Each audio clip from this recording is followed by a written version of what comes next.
dire que chacun sa route, chacun son chemin, chacun son rêve, chacun son destin. Dis-leur que chacun sa route, chacun son chemin. Passe le message à ton voisin. Je veille à 7h du matin.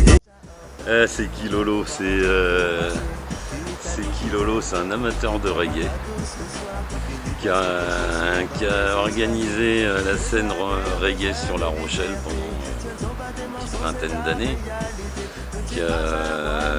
Voilà, avec toute une équipe derrière, c'était l'équipe du monde évidemment.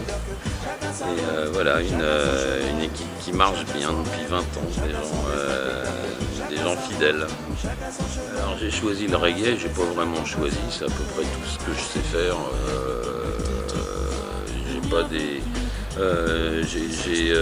J'ai pas trop d'atomes crochus avec les autres styles musicaux, donc c'est un choix qui s'est imposé naturellement.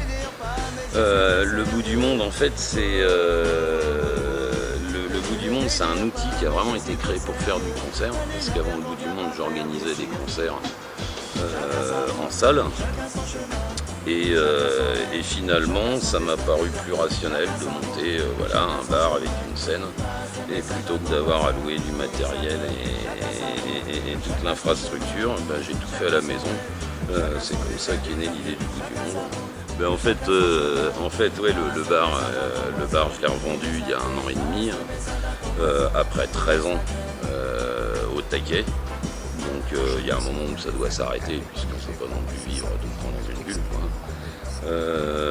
Aujourd'hui j'ai plus voilà, je prends du temps pour m'occuper de moi, de ma famille, pour faire un peu le point de tout ça. Et je garde en parallèle des organisations, donc sur tout un tas de plateaux reggae, évidemment, dans le coin. Et puis ben, pour la suite, ça dépendra sûrement des opportunités, je sais pas, des envies, mais ça sera dans l'impro. Je vais pas refaire un bout du monde 2 de toute manière, mais assez probablement, je remonterai une scène reggae, on pourra venir boire du rhum. Vous aimez le reggae justement? En espérant, hein, c'est fait pour ça, il faut en parler, il faut donner l'envie.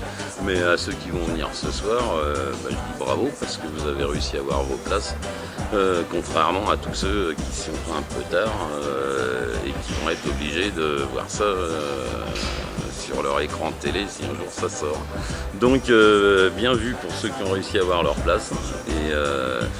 Et une chose est sûre, c'est que Danak, à chaque fois qu'ils font La Rochelle, c'est un kiff particulier, hein, c'est une ville qu'ils connaissent maintenant par cœur, un public qu'ils connaissent bien, à chaque fois ça fait un méga show, un carton plein. Donc voilà, je souhaite bien du plaisir à tout le monde, on va se régaler, ça sera le mot de la fin.